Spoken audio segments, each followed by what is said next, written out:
ದೇವರ ಅತಿ ಪರಿಶುದ್ಧವಾದ ನಮಗೆ ಮಹಿಮೆಯಾಗಲಿ. ಕ್ರಿಸ್ತನ ಮೂಲಕವಾಗಿ ದೇವರ ಲೋಕಕ್ಕೆ ಮತ್ತೊಂದು ಹೊಸ ಮುಂಜಾನೆಯನ್ನು ದಯಪಾಲಿಸಿದ್ದಾರೆ. ಹಾಗಾಗಿ ನಾವು ದೇವರಿಗೆ ಕೃತಜ್ಞತ ಹೃದಯ ಉಳ್ಳವರಾಗಿರೋಣ.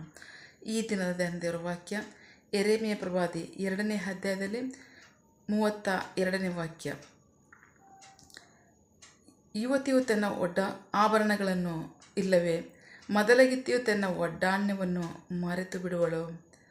ಆದರೂ ನನ್ನ ಜನರು ಲೆಕ್ಕವಿಲ್ಲದಷ್ಟು ದಿನಗಳು ನನ್ನನ್ನು ಮರೆತು ಬಿಟ್ಟಿದ್ದಾರೆ. ದೇವರಿಗೆ ಸ್ತೋತ್ರ. Jeremiah chapter 2 word 32.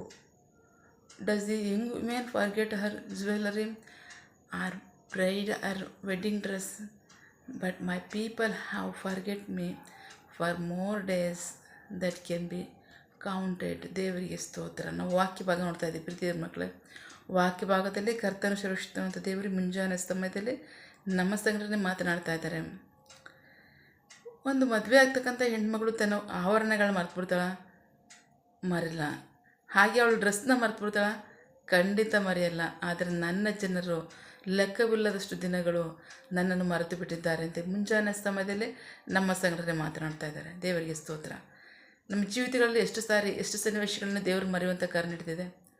ಭಕ್ತಿ ಇರುತ್ತೆ, ನಿಜ ಇಲ್ಲ ಅಂತಲಲ್ಲ. ಆದರೆ ಅವ್ರನ್ನ ಮರೆತು ನಾವು ಮಾಡ್ತಕ್ಕಂಥ ಕಾರ್ಯಗಳು ಎಷ್ಟಿರ್ಬೋದು.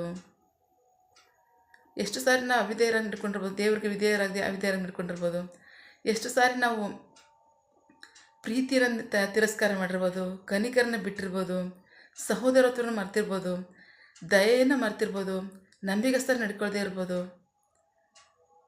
ದೇವರು ನಮ್ಮ ನೋಡ್ತಾರೆ ಅನ್ನೋ ಪರಿಜ್ಞಾನ ಇಲ್ಲದೆ ನಾವು ಎಷ್ಟು ಸಾರಿ ಆ ಥರ ಆಜ್ಞೆಗಳನ್ನ ಉಲ್ಲಂಘಿಸಿರ್ಬೋದು. ಈ ಮುಂಜಾನೆ ಸಮಯದಲ್ಲಿ ನಮಗೆ ಎಚ್ಚರಿಸ್ತಾ ಇದ್ದಾರೆ, ನನ್ನ ಕಡೆಗೆ ತಿರುಗ್ರಿ.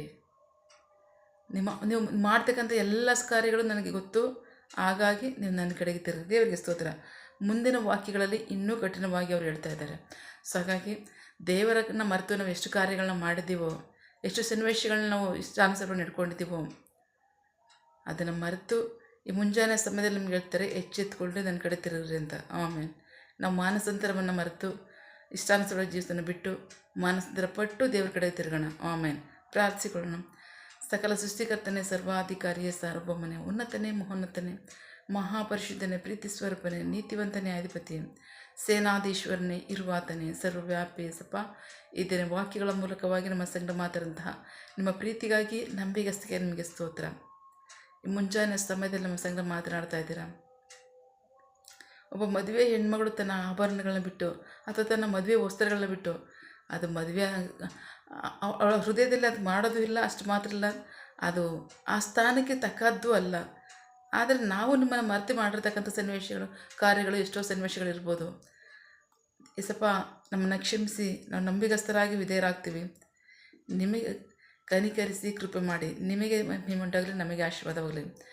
ಆಮೇಲೆ ನಿನ್ನ ಜನರು ಕೈಟ್ ಮಾಡ್ತಕ್ಕಂಥ ಕೆಲಸವನ್ನು ಆಶೀರ್ವದಿಸು, ಅವರ ಅಗತ್ಯಗಳನ್ನ ಪೂರೈಸು, ಕೊರತೆಗಳನ್ನ ನೀಗಿಸು. ಆಮೇಲೆ ಯಾವ ಕಾರ್ಯದಲ್ಲಿ ಅವ್ರು ನಿರೀಕ್ಷೆ ಉಳ್ಳವರಾಗಿದ್ದಾರೆ, ಆ ಕಾರ್ಯದಲ್ಲಿ ತಕ್ಕ ಸಮಯದಲ್ಲಿ ನಿಮ್ಮ ಚಿತ್ತಾನುಸಾರವಾಗಿ ಅದನ್ನು ಹೊಂದ್ಕೊಳ್ಳಿ. ಆಮೇಲೆ ನೀವು ಹಾಗೆ ಮಾಡೋ ಪ್ರೀತಿಗಾಗಿ ನಂಬಿಗಸ್ತಿಗೆ ನಿಮಗೆ ಸ್ತೋತ್ರ. ನಮ್ಮ ಪ್ರಾರ್ಥನೆ ನೀವು ಕೇಳಿದ್ದೀರಾ, ಅದರಂತೆ ನಡೆಸ್ತಿರೋದಕ್ಕಾಗಿ ಸ್ತೋತ್ರ. ನಮ್ಮ ಪ್ರಾರ್ಥನೆಯನ್ನು ನಮ್ಮ ರಕ್ಷಕನಾಂತ ಯೇಸು ಕ್ರಿಸ್ತರ ಅತಿ ಪರಿಶುದ್ಧವಾದ ನಮ್ಮದಲ್ಲಿ ಪ್ರಾರ್ಥಿಸಿ ನಿಮ್ಮ ಪಾದಗಳು ಸಲ್ಲಿಸಿ ನಾವು ಬೇಡುವಂತಿದ್ದೇವೆ ನಮ್ಮ ಜೀವನ ತಂದೆ. Amen. God bless you all. ದೇವರು ತಾನೇ ಇದರ ವಾಕ್ಯಗಳ ಮೂಲಕವಾಗಿ ನಮ್ಮ ಸಂಗಡ ಮಾತನಾಡಿದ್ದಾರೆ.